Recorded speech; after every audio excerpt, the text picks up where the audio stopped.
Hey guys, it's Isaac from Kentucky, and I can't wait to hear this episode of Sinister Sightings from a Paranormal Chicks.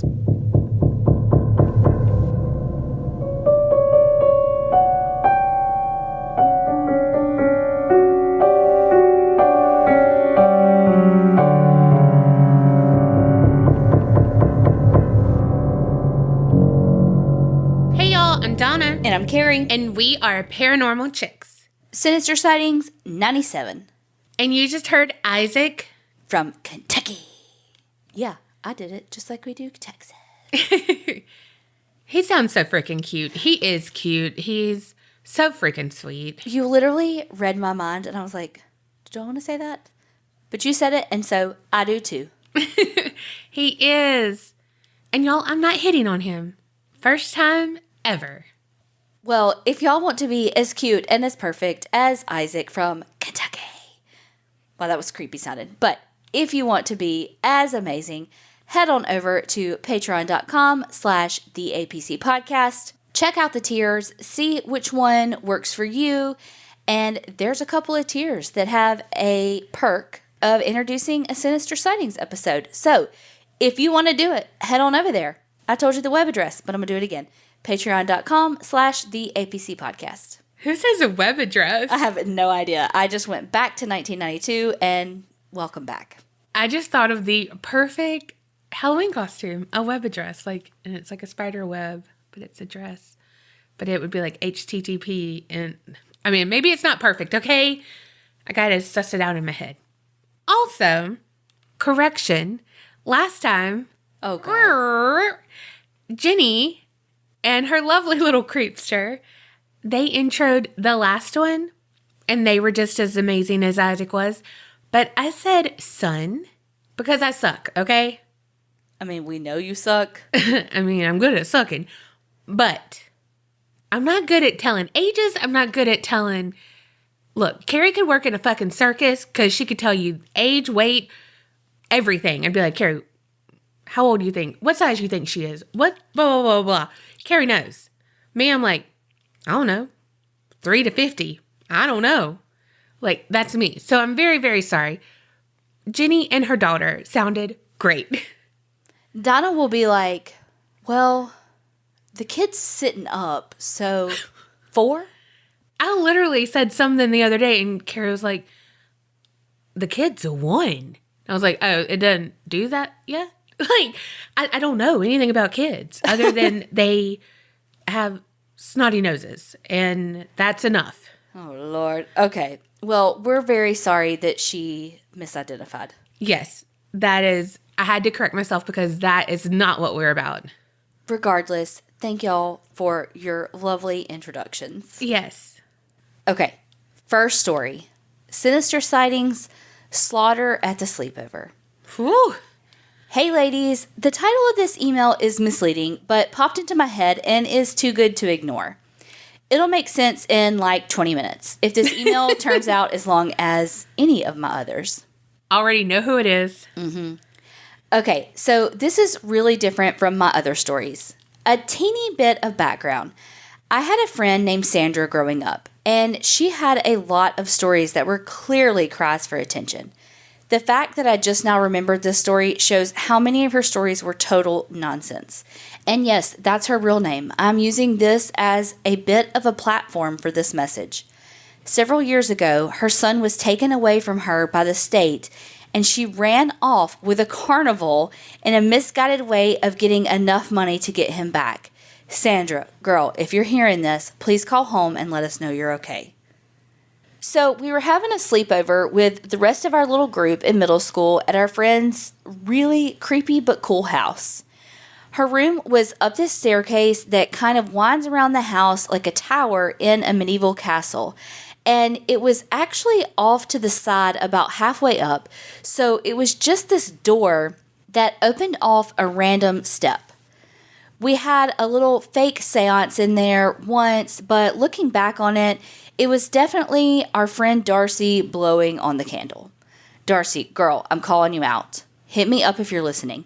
Anyway, we were sleeping in the attic because there were 6 of us, I think. I can't remember my middle school crew. Cool. It's not like we were notorious at school for being way too tight-knit or anything.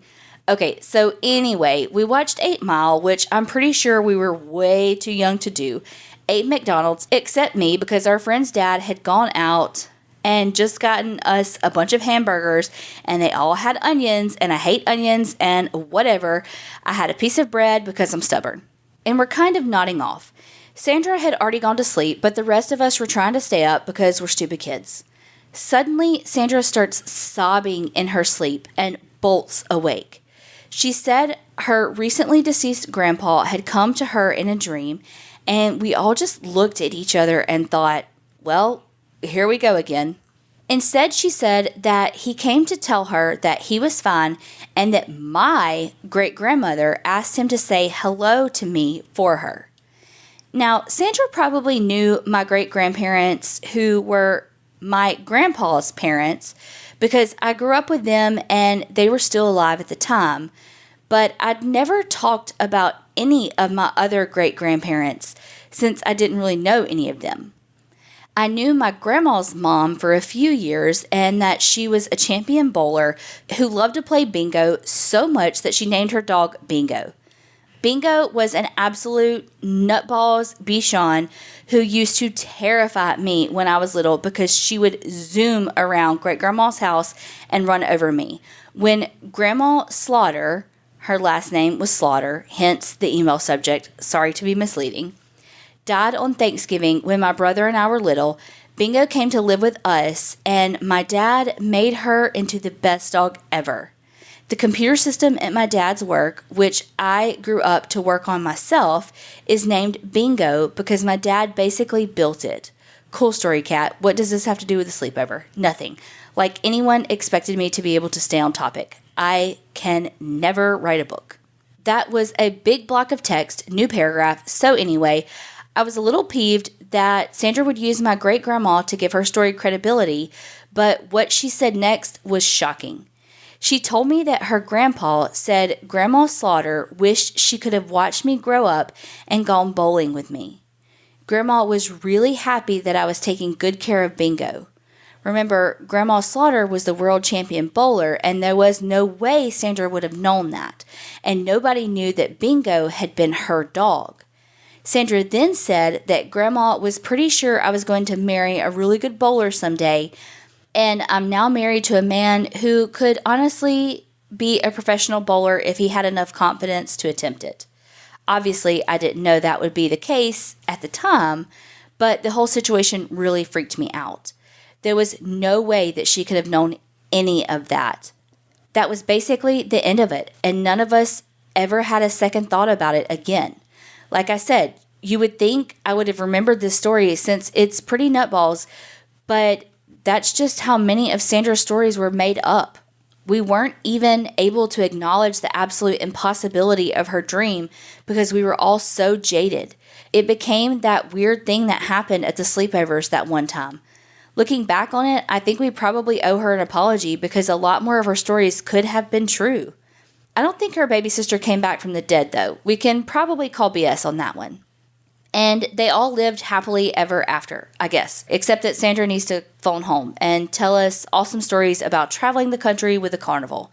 This has been a way too long email about a weird but pointless story that maybe 1 or 2 people will find interesting. I hope it at least was interesting to you ladies. Creep it real and maybe ask the other creepsters to send in carnival stories if they have them. Tangentially yours, Kat, who writes too much. Oh my gosh, Kat, you never disappoint. No, I love that story. I love that story because that does make you think. You know, the one that you always are like, and then that happens and you're like, wait, son of a bitch. And it makes you question everything. No, that was good. Yeah. Also, I really wish I could bowl, but I am not a bowler.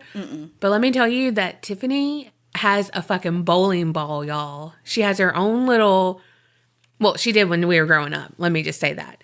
But yes, she had her own bowling ball. She has her own little stance, like leg swipe thing that she does when she bowls. She does it on Mario Bowling too.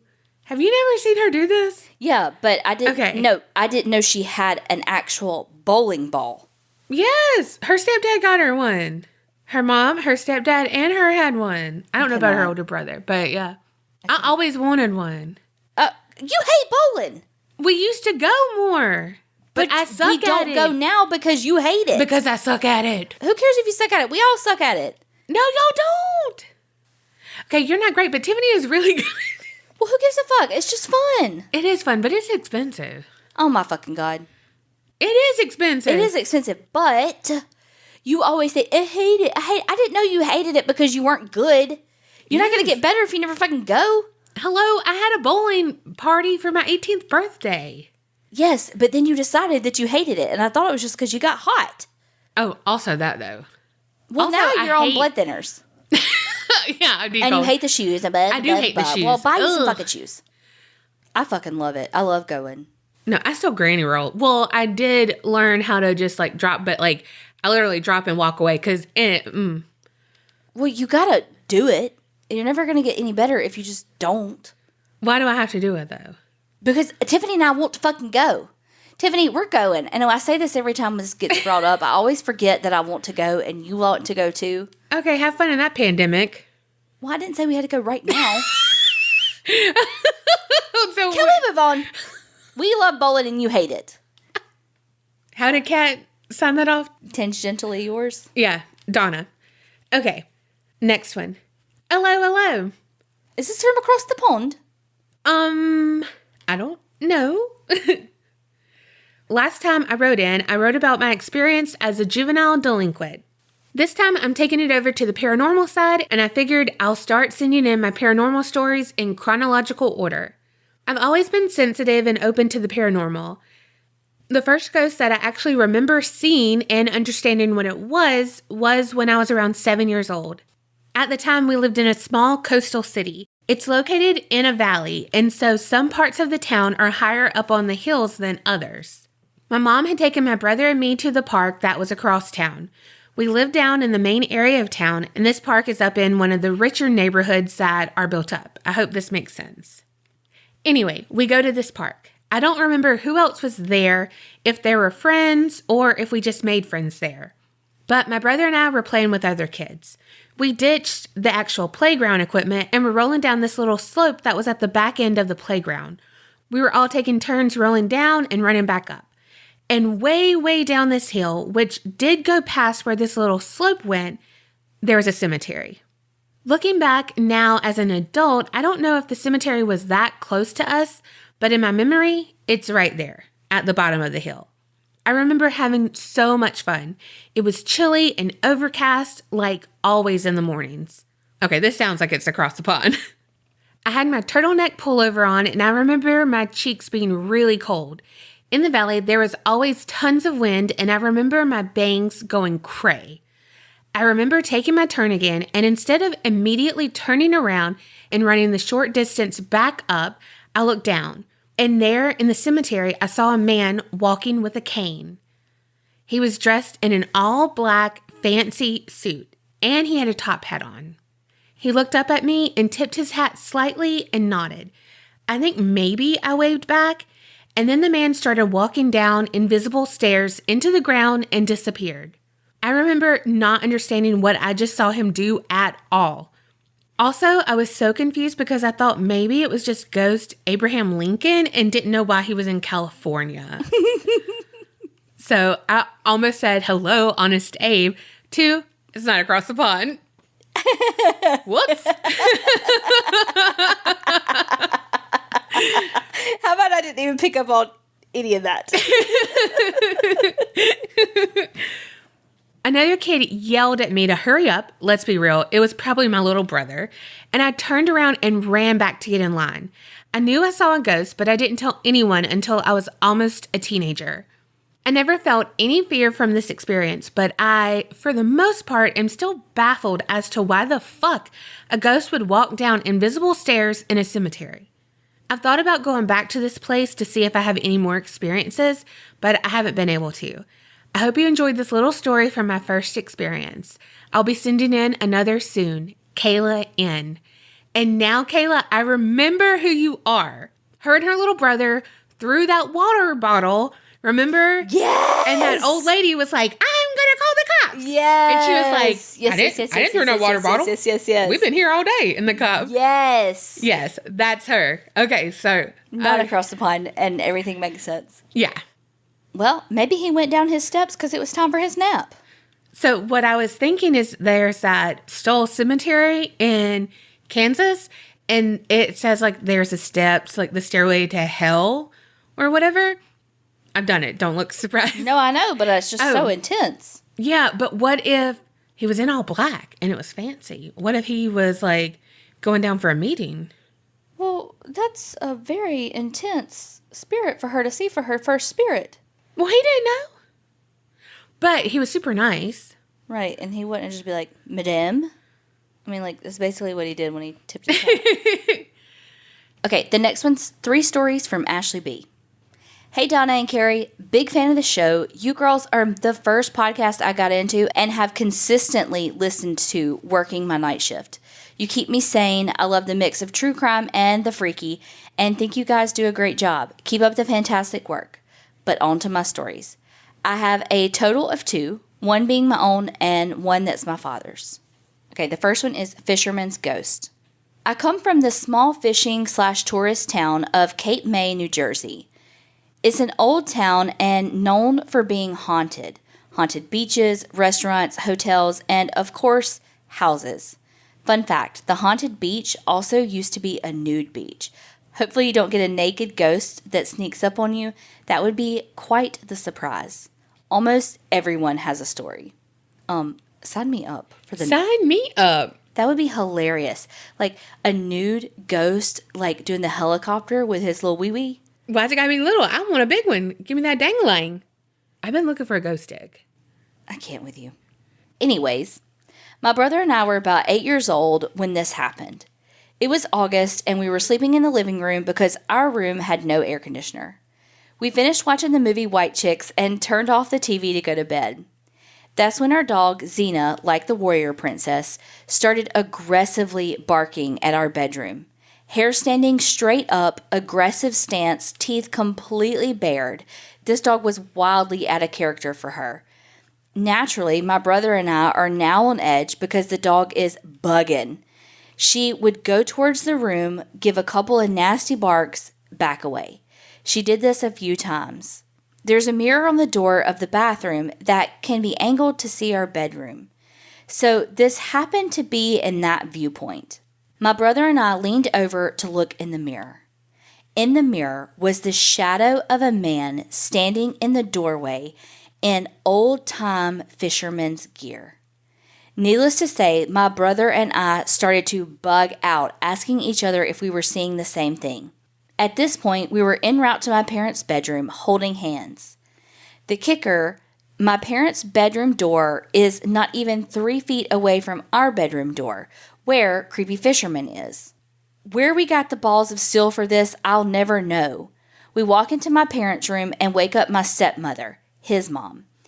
We tell her everything that's going on, and she tells us it's nothing and to go back to bed. Well, this was not enough for us. We decided to grow bigger balls and go investigate ourselves. Still holding hands, we walk into the bedroom, and the room is ice cold. Remember, this room has no air conditioner, and this is why we were in the living room to begin with. My dog goes ballistic and is growling and barking like a wild animal in our room. Honestly, I'm surprised neither of my parents came out and told the dog to shut the fuck up. At this point, we take our happy asses out of the room, make a bed on the floor, and sleep next to each other for the night to keep each other safe, along with our protector, Xena. Some years later, I mentioned this event to my parents. This is when my father informs me that he's suspected that the house was haunted for a while, but never said anything to us kids not to scare us. His impression was that the ghost was more annoying than threatening. Example, my father would look for his cigarettes everywhere, give up, get a new pack, and go to work. When he would come home, the cigarettes would be in the middle of the floor as soon as he would walk in the door. Also, the night we woke my stepmom, she felt the presence as well, but from what my father told her, she decided not to scare us more. although she was quite freaked out herself. Thanks, Donna. My stepmom's name as well. Since then, I think the ghost has moved on because there's been little activity since we were kids. Hopefully he has, because at one point that house was hella crowded. Wouldn't have blamed him. The next story is our dear friend. On Father's Day of 2019, my fiance had just gotten off the night shift working in the mine, and I asked the day before if he could find a ride home so I could have the car for the evening. He agreed and had his friend DJ, change of name for his family and friends, brought him home that morning, and they decided to kick back and enjoy the morning together. DJ's own daughter was out of town, and he had made a phone call to talk to her since she was with his parents on a trip. They had a cute little conversation, and he let them enjoy their trip. He was playing with my daughter for the morning, and she was taking a liking to him. Unfortunately, this was DJ's last moments. He had a tragic dirt bike accident and died from his injuries. The whole community was destroyed from this event, especially my fiance, who was one of the people to find him in that injured state. Terrible situation all around. Anyways, because this accident happened when he was with us, I held on to his things while he was in the hospital, not knowing really what to do with it. When he passed, I still had the items for about a week until his family came and picked it up. One day my daughter walked into the corner I had said items in and put her arms up, asking to be picked up. She babbled and did the persistent baby jump, asking to be picked up. Disappointed, she walked over to me and asked me to pick her up. This is when I knew DJ's spirit was still around. I ignored it and hoped he would cross over on his own time, figuring he was probably confused or messing with us. This dude was known to be a trickster. A few days later, my fiance was preparing for a night shift for the following night. This consisted of staying up late playing video games so he could sleep as long as possible the next day. I go to bed with the baby. At like 3 a.m., my fiance jumps into bed. You know, like when you're afraid the monster under the bed is going to grab your feet. Obviously, I wake up hella annoyed and ask what the fuck he's doing. My fiance hugs me and says, "I feel like it's staring at me." Now, my fiance claims to be atheist. You know, until he's scared. Then he asks what to do. Anyways, I tell him it's probably DJ messing with him and to just ignore it. He'll move on in his own time.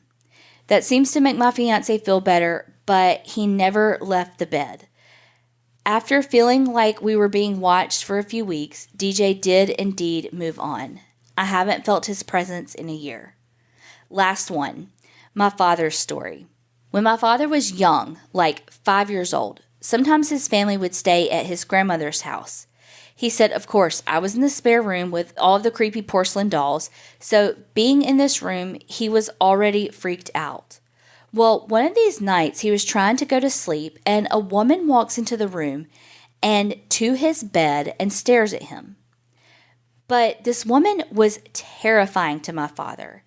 He remembers she had a strange color hue to her and had a bag tied over her head. He said she just stared at him for a long while and then just left. Scared shitless, he didn't sleep that night. He never told anyone what he saw and wrote it off as a bad dream. Until later he learned either a family member or a previous owner, can't remember which, had died by suicide this way.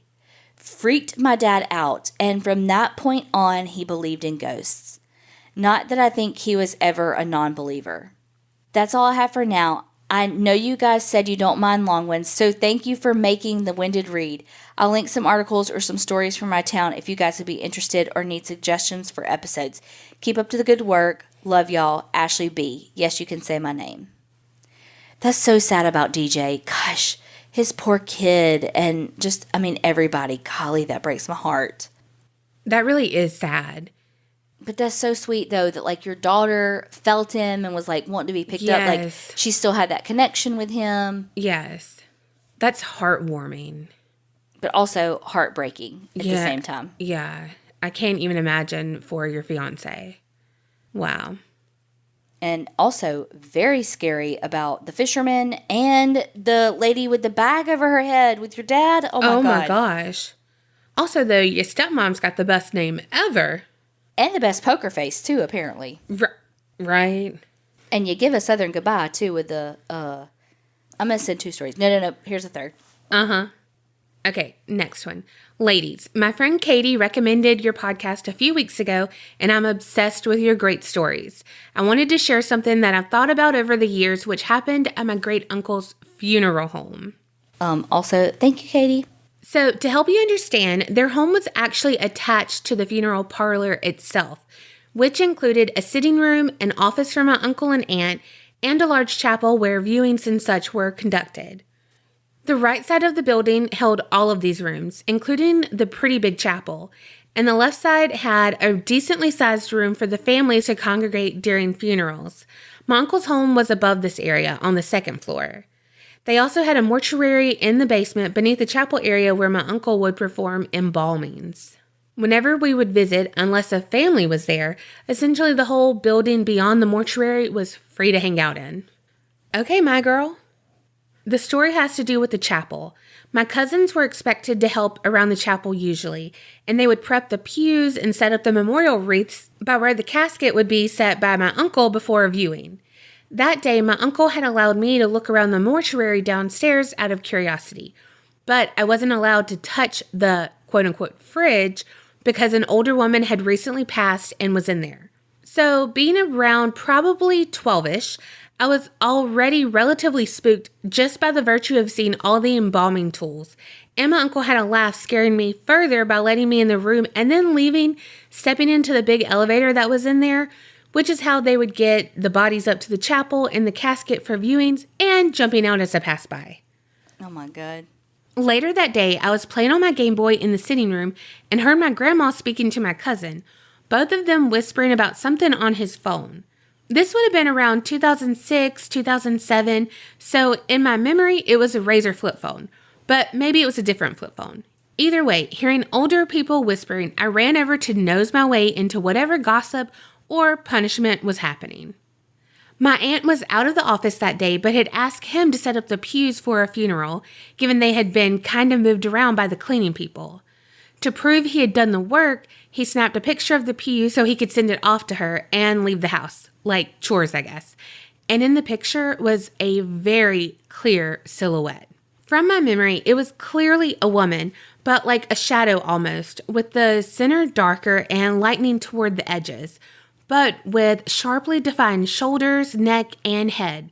Her face was whiter though, almost like milk, and you could very clearly see she was screaming or opening her mouth widely. From my memory though, it wasn't an angry looking scream, more like anguish.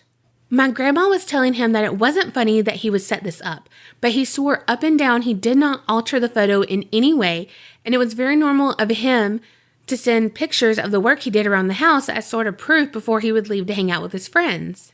He showed my uncle later that day, who got very somber and had him delete the picture immediately and promised he hadn't sent it around to anyone. He was pretty upset that my cousin had shown anyone to begin with, saying it wasn't respectful. And for what it's worth, my cousin didn't even send it to my aunt, taking another ghostless picture instead. I wish I had a copy to send, but that's not the most sinister sighting I've had. I personally believe that was the spirit of the recently deceased woman in the embalming room downstairs. Stay creepy. Oh. Whoa.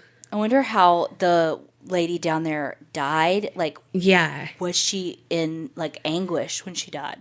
Yeah, I wonder if the uncle knew, and, like, that's why he, like, got so somber, too, about it. Maybe. Like, he recognized her, but Yeah. if it was just, like, a black figure more so, like a shadow more, I don't know that he would have recognized, you know? Yeah. I don't know, though. Maybe he would. But it's his business, so he's not going to want that type of feel to it. You know, he wants it to have, like, a, like, respectable and, like, reverence to it, not a, oh, let me come see the ghost. Right. Yeah. Thank you so much for writing in. And also, good on that teenage boy, because, I mean, how many teenage boys would be like, oh my God, look at this picture? I would have sent that to everyone. I would have been like, Zach Bagans, here is how you get in my pants. Okay, the next one is hello from Illinois. Hello, ladies. I love you too, and I got my boyfriend to listen to you one of our trips. Well, my story is about my little niece. My father passed away March 11th, 2020. His funeral was in Minnesota. My niece lives in Texas with my mom, my dad's first wife. My nieces have talked to their grandpa on FaceTime and on the phone so they know who he is.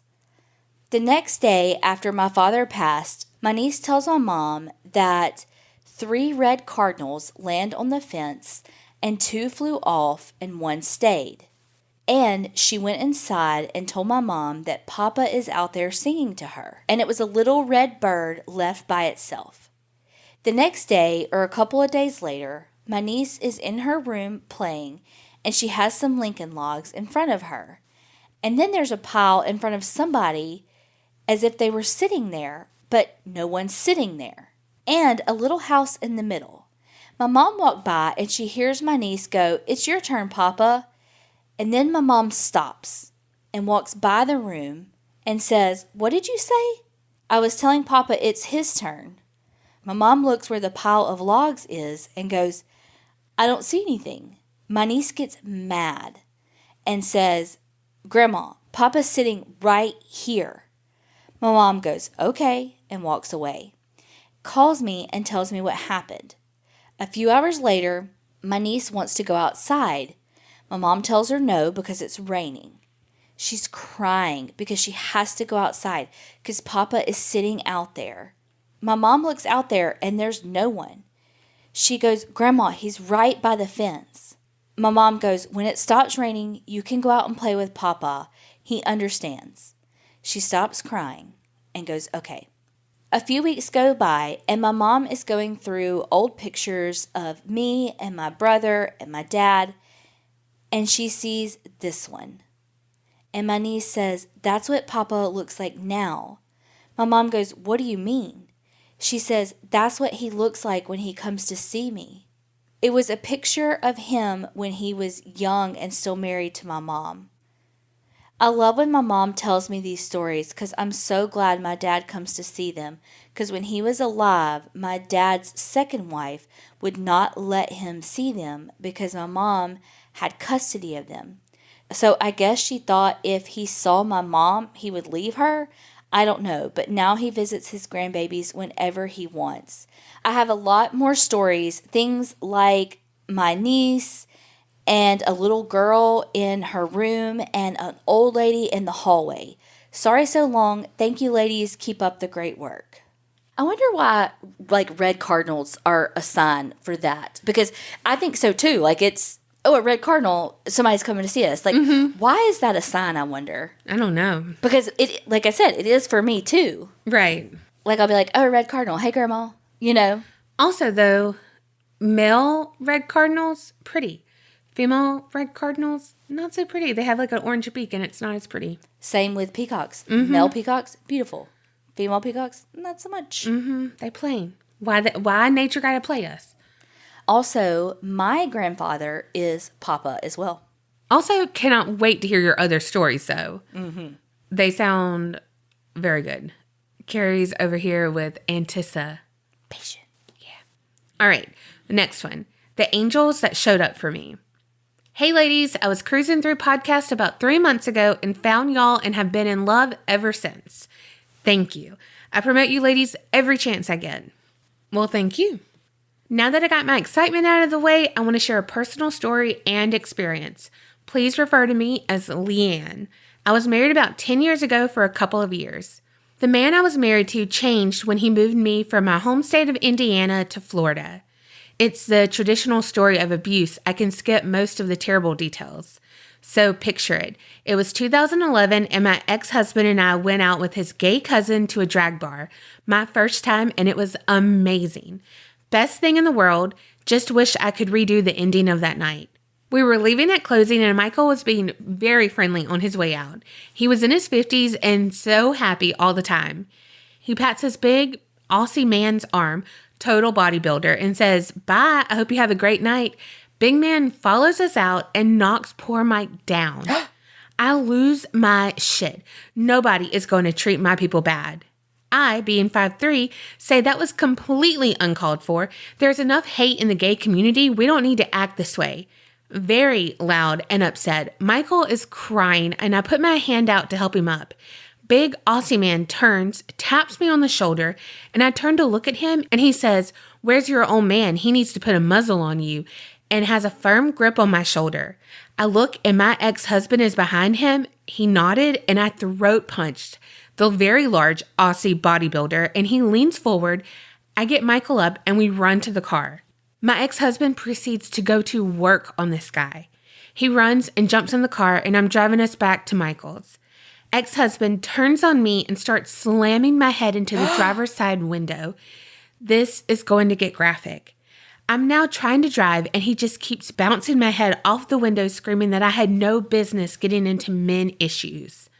I only had done what I felt I had to do. Michael's crying harder, begging Dale, as we'll call him, to stop. Dale tells him to stop his old gay man crying shit up, or he's going to hurt him. I inject with, "Leave him alone." We get to Michael's home. I take off walking with a terrible headache. Dale jumps his intoxicated self into my car and follows me, begging me to please get back in the car. He's sorry. I had no job, nor any family in Florida. I was scared to death. I listened to his narcissistic ass and believe he's sorry. I climb in only to be taken on the biggest hell ride in my life and get hit and punched. I'm now bleeding, and I'm now peed on myself because of fear. He tells me how nasty I am and pulls over on the side of a very dark road, pulls me out of the car by my hair. I'm crying and begging for him to stop. He throws me to the side and jumps in the car and pulls off very quickly. I'm screwed, crying and just walking, thinking about the absolute worst. I was by the waterway next to the road where the gators are apt to be. I look across the road and I see a huge gated Islamic church. I start to cross the road and figure out if I can just keep my energy to continue walking home. I see headlights coming back, and I honestly figured he'd left me out there and didn't care what happened to me. Then I notice this car is gaining speed, and I quickly realize it's my car. It's heading right for me. I get to the main gate, and I'm trying my damnness to squeeze my large pizza ass through these iron bars. I'm trying to climb because he's getting closer. Oh my God, he's going to run me over. I'm praying hard. Oh God, I can't die here. My family will never find me. I close my eyes as I'm blinded by the lights from the car. I bend down and cover my face and my head, accepting my fate. Then everything goes dark. Total silence. The car is not even a full inch from my face, and I see these very large people-shaped lights standing next to me. The car doors open and his very large feet and legs sitting to the side of the pavement. And I'm crying. The figures just lighting everything up as if it was daylight. Dale's got his hands covering his face. I'm covered in blood, pee, dirt. I'm frozen in fear. He then gets out of the car and walks to me and holds out his hands. "Come on, get up." I'm scared, but I comply. He explains that he was going to take both of our lives at that moment, but the car stopped on a dime. The headlights kicked back on. My large light friend started to fade. He said, "Did you see them?" I nodded. He puts me in the car, and it started right up, and he drove us home. I'm still amazed at what we both saw that night. He never hit me again after that. I'm sure that was a warning for him not to touch me. I moved to another room after that and ended up getting myself home and filing for a divorce several months later. I've always been sensitive, but never dreamed that I had that kind of power. But my angel saved me. Although I stayed for 6 to 9 months after that, I knew he'd never hurt me again. I still left and took my life back. Thank you for letting me share this extra triggering story. I'm not and never have been big in the church, but I do still believe in God and angels. I've got way more stories of the paranormal to share and will at a later date. I love you ladies for what you stand for. Creep It Real. Love, Leanne. Leanne, that was such a powerful story. It really was. Thank you so much for sharing that with us. I just wanted to fucking cry the entire time, but also like cheer for you and Holy fuck. I hope you and Michael are still close. Also, fuck that dude in the bar, too. Yes. What was that even about? I can't stand people like that. Oh, gosh. But you were so strong. Holy shit. I had chills reading that. Like, I don't know if y'all could hear it in my breath, but I couldn't even catch it. I was just like trying to read that and trying to get through it. Yes, And I'm like, hurry up, I have to know. yes. Ugh. Thank you so much. And we can't wait to hear your other stories. Yes, we're so glad that you're safe and that you're healthy mentally and physically. And if anybody else is in a place where they feel the way that Leanne felt before her angels protected her, please reach out for help because you're not alone. Okay, the next one is true crime, kind of. Hello there. I have a story that I'd like to share about an online dating mishap. I've had a lot of mishaps with online dating, but this one was a bit more sinister. So buckle up, kids. It's about to be a bumpy ride. 2-ish years ago, I was semi-recently out of a long-term, shitty, and 100% toxic relationship and was enjoying the opportunity to meet new people. Being single for the first time in 6 years was a big life change. I was a full-time student with a full-time job, so needless to say, my life was very busy. This piled on top with the fact I had moved an hour away from home with no friends or family. So, like many others, I turned to online dating. Time passed and I'd met a few people here and there, but nothing serious. I wasn't looking for Prince Charming necessarily, but new people to hang out with, good people to have in my life, and maybe Prince Charming if he decided to make an appearance. I met a guy, we'll call him Ted. Ted seemed nice, and we exchanged messages online and eventually exchanged numbers, and had had a few phone conversations. We talked here and there for a couple of weeks' time, but nothing really came of it. Again, he seemed nice, but sometimes the chemistry just isn't there, and our communication tapered off. A week or so later, I was working second shift at my job. I worked at a small children's store in a shopping complex. It was probably around 7 p.m. when my coworkers and I were starting to do the daily cleaning and going about our normal business. I was hanging clothes at the counter with my back slightly turned to the register. I see a customer come up to the counter in my peripheral vision and turn to help them.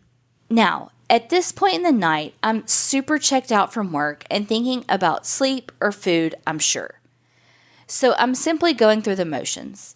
I turn, log into my computer, scan the singular toy truck the customer is purchasing, and look up.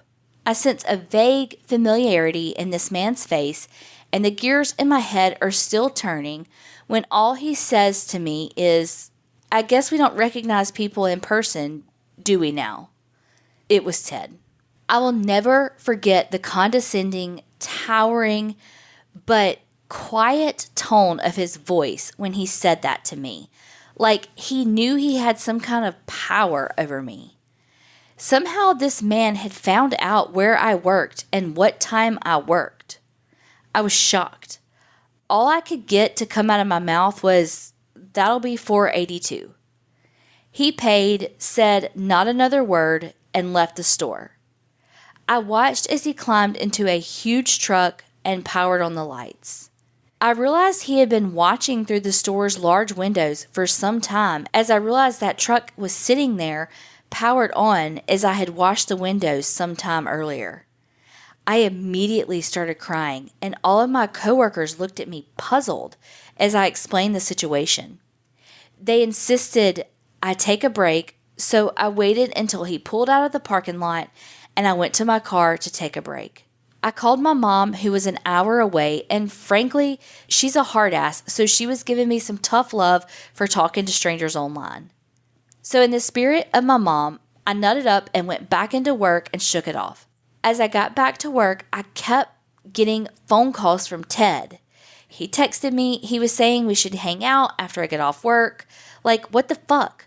My guess is this was his way of cornering me into hanging out with him. He obviously came into the store just to creep around because he has no kids and no reason to buy one toy truck, right? And he lived a whole state away as far as I knew, so why was he here? My mind was reeling, trying to figure out what just had happened, but I ignored him and kept going about my business. It was now close to 11 p.m. as we were ready to leave the store for the night. One of my coworkers had graciously offered to follow me on my way home just in case. We all piled into our cars and took off. As we were leaving and driving through to exit the shopping complex, I noticed that huge truck in a far parking lot. The lights powered on and it immediately got behind my coworker and I at the stoplight to exit the shopping complex. I am floored as he had sat there for over 3 hours waiting for me to leave. And now he must already know what kind of car I drive. Of course, my first instinct is to call my mom again. My mom said to just start driving to her house, but it's an hour away and I'm not about to be tailed for that long. God bless her, she was ready to kick some ass, but I ultimately decided to just start driving to the nearest police station, which admittedly I had no clue where that was. As we took off from the red light, he kept following us and he was repeatedly calling me. I held my breath and just kept driving until he thankfully pulled off onto the highway. Fortunately, that is the end to this story that could have had a much worse ending. Needless to say, since then, I've been more cautious of how I interact with people online. I don't want to disparage online dating at all because I think it is a great tool to meet new people. And thanks to online dating, I did eventually meet my Prince Charming, in case you were wondering. But folks, just be aware and careful. Since this incident, I'm always more aware of my surroundings. This doesn't mean you should be so paranoid that you can't enjoy life. Thank you, ladies, for all you do. I love the podcast and the awesome community that it has created. Keep on creeping on, Daisy. Whoa. Online dating's hard. And it's so hard because you want to be open with people, but then there's people like that. Right. And then it's like, because I've totally had this happen where I was talking to, like, this was obviously before Colby, but I was talking to somebody and he was like, wanting to meet up one night. And I was like, well, I can't. I have plans with my friend. He's like, well, what are y'all doing? I was like, oh, well, we're working on our side hustle. And he was like, well, what is it? And I didn't want to tell him because I don't want to be like, oh, well, we have a podcast. And he got so pissed that, like, I literally was just like, oh, maybe you'll find it. Like, I kind of worded it in like a playful, flirty way. But he got so pissed. He like hung up and immediately blocked me. Yeah. I was like, cool. So it's like you want to be open, but you do have to protect yourself a little bit. And so it's like people have to understand. But then a little bit, I would be like, if the roles were reversed, well, what are you hiding? Yeah. So it's hard. It's a fine line. It's a dance. It's hard. It's fucking hard. It's really hard. That was when we first started online dating with the podcast in play. Yeah. Because we didn't know. Because people can be petty. We all know I'm the queen of petty, but I do not take it to that level to like harm someone's like job or whatever. But well, I'm not trying to have somebody come on here and write us fucking 500 one-star reviews because they got butthurt that you didn't want to have sex with them. Exactly. So that's why we were so like, I don't know. It wasn't about anything else. It's just like, this is our baby. Like, this was... Yes, we've worked very hard for this. And yeah. I don't want some fucking Joe Schmo that's mad because I hooked up with somebody else to come fucking destroy this. Right. But it is hard. And, okay, one of my friends she is tech savvy, but this was back when, like, Snapchat, when you found out, like, not Snapchat, I'm so sorry, Instagram, when you found out, like, it geotagged your pictures, and I like looked at hers because she always posted pictures, and I was like, girl, is this where you live? Because like we were friends from work, and she was like, yeah, I mean, that's basically the corner of my apartment. Like, yeah. And I was like, yeah, you need to go turn this off, because people don't know. And like Snapchat, if you share your information and stuff, and so it's just like those are the two things that people share on dating profiles the most. And so it's like things that you don't think about, the people who have like nefarious, plans and shit. Yes, absolutely. They think about that. Absolutely. And yeah, he did that for intimidation because y'all had like stopped talking.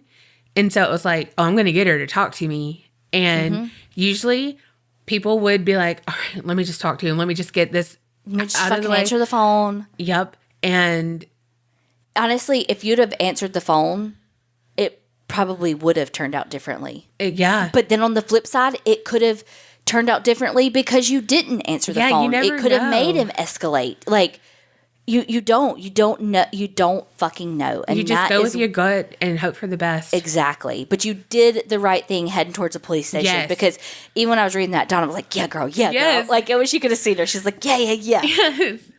Yes, never go home. Oh, yes.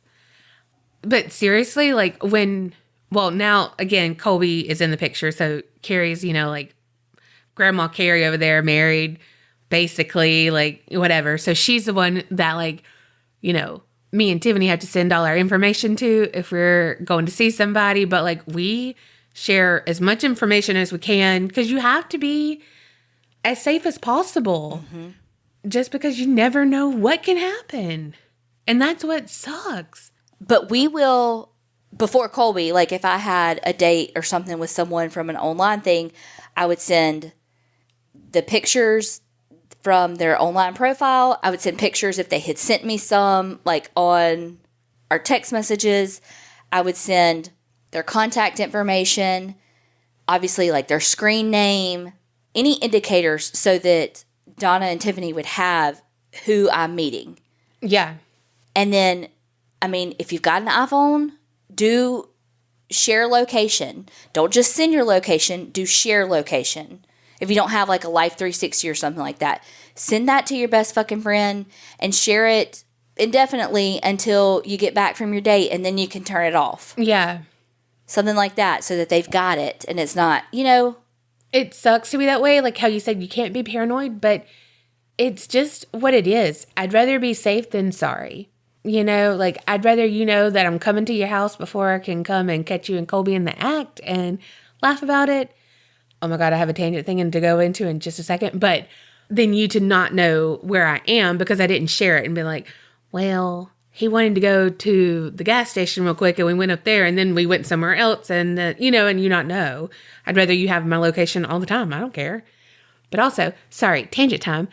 Carrie has 2 bathrooms and she always uses the bathroom in her bedroom and Colby usually uses the one in the hallway if they both are using the bathroom at the same time because people use the bathroom, y'all.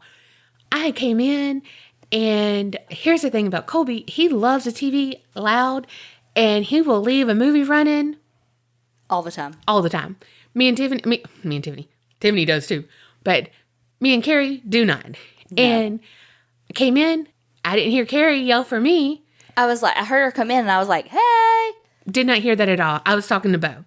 Well, I sit down and I'm like, golly, where are they? And I was like, oh Lord, they having sex. Oh God. So I was like, all right, let me go down the hall. Well, then the bathroom door was slightly opened, but the light was on. So I was like, oh shit, like, let me turn my head because it's probably Colby using the bathroom. So I was like, oh, okay, Carrie's in her bathroom. Well, then I thought I heard TikTok, and we all know we TikTok our lives away on the toilet.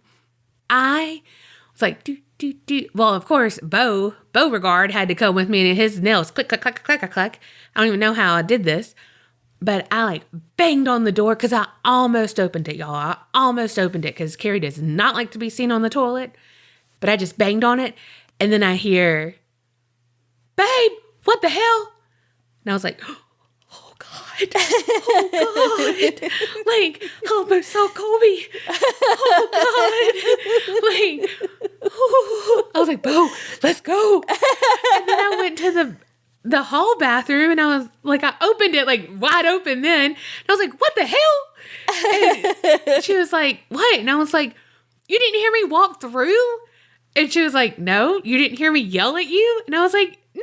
I was like, damn it. We couldn't hear each other because of the thing. But like literally almost walked in on Colby using the bathroom. Like, what the fuck?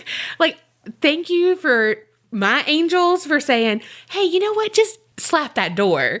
Don't open the door. Because poor Colby would have been scarred for fucking life.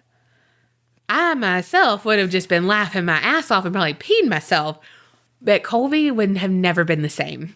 Well, and you would have gotten an eyeful because he was about to take a shower. Yeah. So he was in le boeuf. Yeah, so that's why it wasn't how it normally should have been, because he was about to get in the shower. So they switcherooed. But this girl never leaves the door halfway. Like, I mean, it was like a sliver. Like, it was like little Donna could have peeped on my mom being on top of my dad. And if y'all don't know what I'm talking about, join the Creepy Naughty, you'll know more about it. But seriously, like, it was just a little bit. So, like, I literally thought that would not be Carrie because she shuts the door all the way. Colby's Donna Jr., and A little bit of an exhibitionist. I'll leave the door fucking open and be like, oh, sorry. You know? Tweedledee and Tweedledum over there are exactly the fucking same. Yes. So anyway, that just reminded me when I was like, I'm going to walk in on them having sex. And I was like, oh, almost walked in on Colby, you shitting. And if you don't bust in and scare your best friend shitting, are you best friends? No. Also, if you don't bust in while your best friend's asleep and hit the bed and say, give me all your money, and scare the shit out of her, I mean, are you best friends? I was like, why did I say that? I shouldn't have said that. I don't know why I said that. That was a terrible thing to say. It was. It was. And Bo's just like, huh? Like, standing right beside Yes. me. All right, tangent time over. Last one. Hi, ladies. Attached are my stories. Sorry they're so long. Also, I want to be left anonymous. I'm in love with your podcast and you girls' friendship. Hearing you two banter and teapot laughs kill me. Whew. You could be Mrs. Potts. I'm Chip. Thank you for continuing to record and put out new episodes. It's been great hearing your friendly voices during these uncertain times.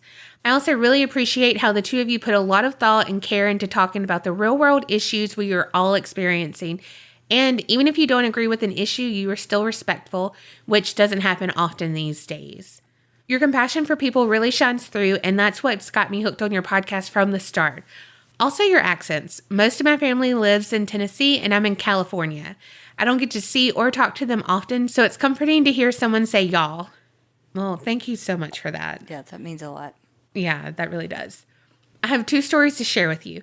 I have always been a very vivid dreamer, sometimes so vivid that my dreams feel like real life. Who are you, Carrie? They are always so detailed, and I always remember my dreams. I'm also a giant scaredy cat. I can't fall asleep in the dark. I hate silence. I hate open doors, etc. I'm a giant weenie. A few years ago, I was going through a stressful time in life. Early 20s, new career, bad breakup, moved back home, jumped straight into another bad relationship. You know how it goes. I had recently moved back home and my parents live out in BFE. I'm talking neighbors are like a mile away, no streetlights or street for that matter. The road to their house is dirt. We live in the middle of the desert and they live about 10 minutes outside of town on 6 acres of property. Their property is gorgeous in the day, but scary as heck at night. We are also a very religious family. We have Jesus everywhere. Holy water, Bibles in every room, but the house has always felt creepy to me. I was just about to say how cute that you said heck, and then you said, we have Jesus everywhere. Yeah, it's like, oh, okay, never mind. Girl, but thank you for still loving us. I know. They take an annual trip to visit our family in the South every summer, but as I've gotten older, I've stopped going because I can't take off a month for work. Responsibilities. Ew. So they were on their annual trip and I was staying in our creepy house by myself. I had found a roommate, but I was waiting for my new mattress and bed to be delivered to her house, which I had hoped would be there before my parents left town, but as luck would have it, the delivery was delayed. I was also dating a guy at the time who would not let me stay the night during the week. I told him my parents were leaving and that I was scared to stay home alone. I begged him to stay with me, but the answer was no. So to calm down at night, I'd get trashed, turn on every light in the house, triple check every door was locked, turn on the TV, and pass out. The majority of my stuff was in boxes, so the only DVDs I had on hand were The Great Gatsby and Harry Potter and the Deathly Hallows Part 2. On this night, I had hung out with my boyfriend, got home super late, got drunk, and fell asleep watching HP. And Deathly Hallows isn't the happiest movie to fall asleep to. I had the spin, so I turned on my side facing the door so I could put my foot on the ground so my dang head would stop spinning. My room was at the end of the hallway, so I could see the hallway light under the crack of the door and shadows passing by. And they didn't stop. The background noise was also Voldemort laughing, so that didn't help the vibe at all. I got scared, so I closed my eyes, said a prayer, and forced myself to sleep. I woke up the next morning a little hungover and a little freaked out. To the left of my room is my parents' room, where I showered in the morning, and there's a linen closet. My mom has OCD, and everything in the house has a place and an order that it's placed in. When she folds sheets, she stacks them flat sheet, fitted sheet, pillowcases. I opened my door, and the linen closet doors were open, and on the ground was a stack of sheets. At first, I didn't think anything of it. We have earthquakes frequently, and it's normal for doors to be open and things askew. But that's only when it's a big earthquake, which we didn't have the night before. And then it hit me that the sheets are so far back in the closet that they couldn't have just fell out. And if they did, they wouldn't have been placed in a perfect stack on the floor with the pillowcases on top. At this point, I'm freaked out. Forget a shower or brushing my teeth. I'm out. I got dressed and headed to work. Texted my boyfriend about it, and he told me not to freak out. There had to be an explanation. Well, there wasn't. I was dragging ass that day because I had stayed up so late. I need a minimum of 6 hours or I literally cannot function. So I decided to take my lunch early, go home, and take a nap. Again, the house isn't so scary in the daytime, but even if it was, I was so tired I didn't even care. I get home, take off my shoes, and lay on the bed. Now, it's important to note that I am a tummy sleeper. I never fall asleep on my back, but on this day, I did. As soon as my head hit the pillow, I was out and immediately started dreaming. In my dream, I was in my room, laying on my bed and looking out my window. My bed was up against the wall right under my window.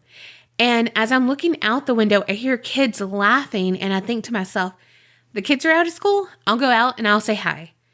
I go to get up, and I realize I was dreaming. And we live out in the desert, nowhere near a school, and it's 10 a.m. Kids can't possibly be out of school.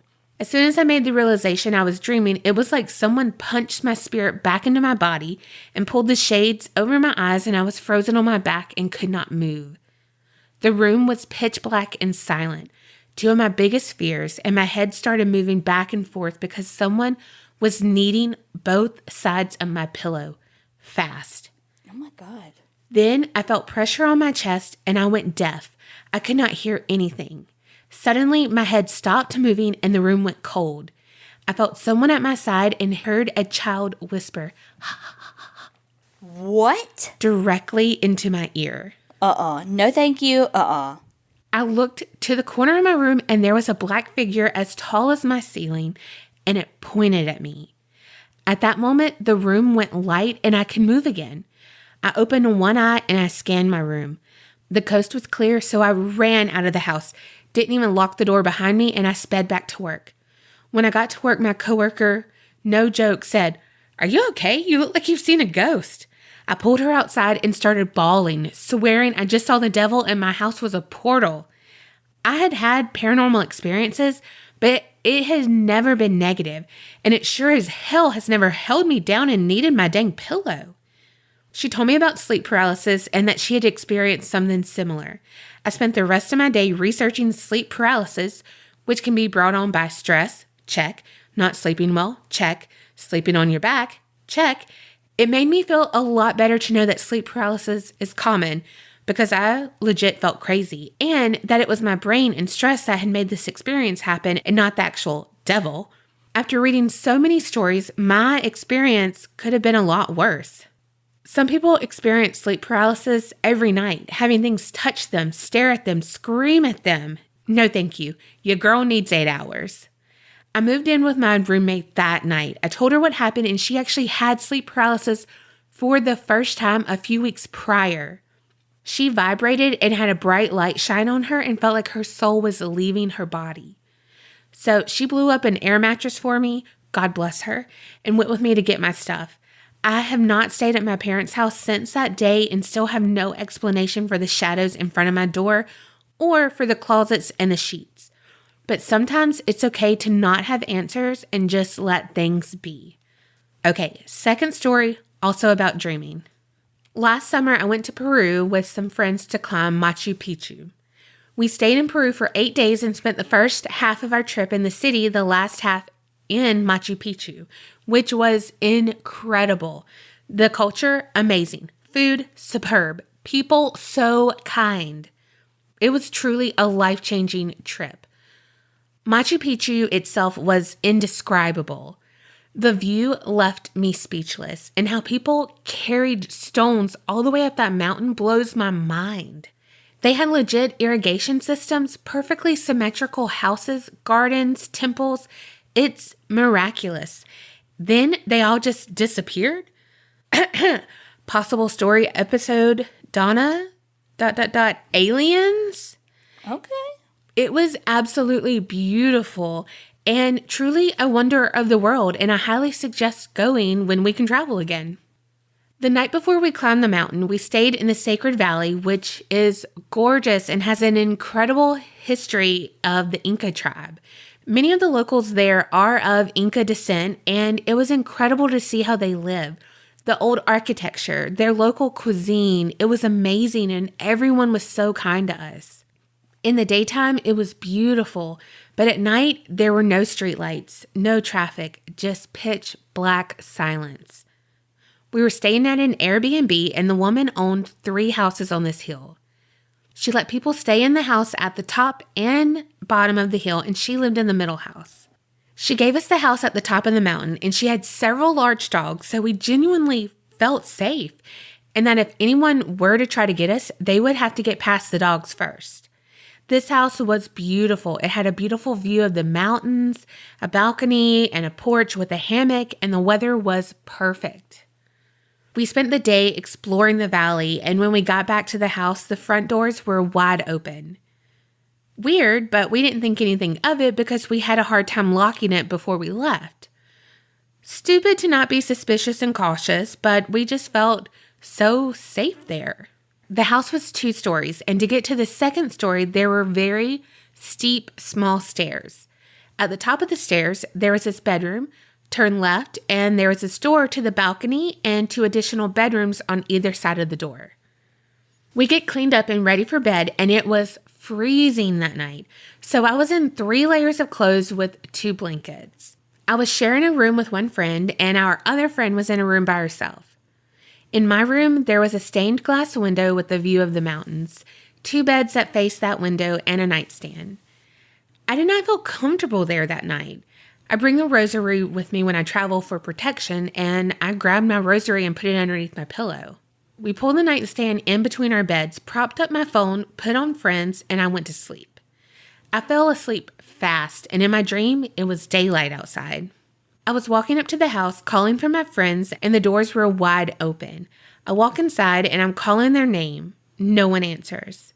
I climb up the stairs, and in the room at the top of the stairs, there's a child in a white dress with long dark hair, and she's looking at her feet.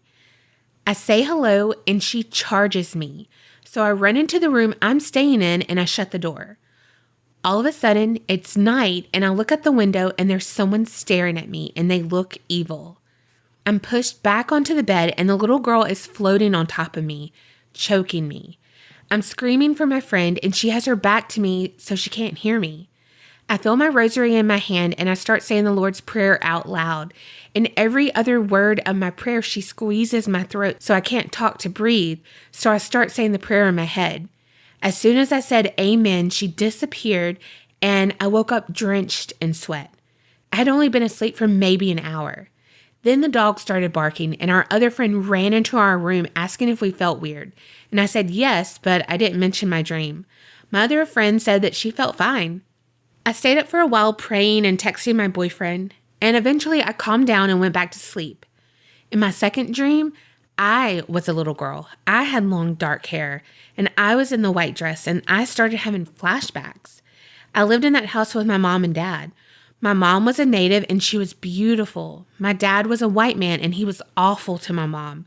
He drank a lot and beat her and me constantly. The first story of our house was a store my mom owned, and every night she had to give my dad all the money she made. If she made a lot of money, he would be nice to her. If it was a slow day, he'd scream at her and shame her for not providing for the family. She would cook for my dad, and he would shove her face in the food and say it was disgusting. He'd push her around and he hit her. He broke things constantly, and when he'd leave, my mom would make fixing things into a game, like we were putting together a puzzle. I knew she wanted to leave him, but I also knew she was scared to death of him. She had rescued a baby brown bear, and my dad tied her to a chair and made her watch as he tortured the baby bear. He laughed the entire time, and the look in his eyes, it was just dead. The more she cried, the more he hurt the bear. I was bawling, and every time I tried to look away, he would scream at me and tell me to watch. I was so scared of him, I was shaking. She said something to him in a different language, and he tossed the bear to the side, let my mom go, and left for a few days. And just like when he broke anything else, my mom and I took care of the baby bear's wounds and hid him in the backyard. He came home days later, and he wasn't drunk. He was being so kind to us. He brought me home a sweet treat. He apologized to my mom, and he went to hug her. And as she embraced him, he pulled out a knife and he stabbed her in the neck. Over and over and over. I fell to the ground screaming, and he lunged for me, and I woke up. It was finally daylight out, and I was the first one up. When my friends woke up, one said she slept fine, and the other said she was uneasy all night, and I told them about my dream. We only stayed there one night, and I couldn't help but feel like maybe that awful event had happened in that house, and the little girl's spirit was stuck on that land. I firmly believe native lands are extremely haunted because of the injustices, murder, and mistreatment they experienced. Possibly because I'm Caucasian and pulled out my rosary, the spirit could have been offended, but also wanted to share her story, ? We also drank a lot of wine in the house that night. A multitude of things could have been triggers. I have no idea, but it felt so real, and the energy there was so different. It was an experience I will never forget, and I hope that little girl finds peace. I said a prayer before we left and thanked them for letting us stay there. I've also had many other dreams, lots in which I'm murdered, so hopefully that is not a premonition. Thank you for reading my stories and doing what you do. Stay safe and healthy. Whew. Wow. I thought I had vivid dreams. Right? I mean, there was that one time that Quasimodo chased me down a slide because I had his eyeball, but I will never forget that dream, girl. that is nothing like this. No, you're like, again, I couldn't breathe reading that. I was like transformed in that email. Transformed? Transfixed? Transfixed. Yeah, that's a word. Man, whew, that was good. Whew. I hope that story isn't real, but it sounds like it is. It's so specific to not be real, you know? Like the baby brown bear and the store at the bottom and just, Yes. I'm just so glad y'all were safe because that door was open and everything. Whew. And when you have dreams like that, it's exhausting. It really is. You may get those hours of sleep, but it's not quality sleep. No. Especially because those are so emotionally draining. I cannot my even gosh. imagine. Good Lord. And seeing it from different perspectives like that, gosh. Wow, y'all, these stories were so freaking good. So powerful. Yes, y'all are so strong. Y'all keep these emails coming. Y'all know we love them. aparanormalchicks@gmail.com. Thank y'all so much for sharing all of your experiences. Some of them are so personal, and we know that it can, well, we don't know because we haven't lived some of these experiences, but we can empathize, sympathize, I never know the difference, but something thighs that, We got that. thunder thighs, that these experiences are so difficult to relive and to write out, and we know that people listening can identify with and learn from what you're sending us. So thank you so much for sharing some of these really personal experiences. We really do appreciate it. Yes. And like a few of these listeners did, if you want to remain anonymous, we don't have to use a name at all. If you want to change the names, you can change the names. If you want everybody to know your first, middle, last, and your social security number, we'll tell all that. Just kidding, we won't. But I transpose numbers all the time, so you safe there. True. But we'll do whatever you want us to do to make you feel comfortable. So keep sending them in, aparanormalchicks@gmail.com. And remember, Creep it real and don't get scared.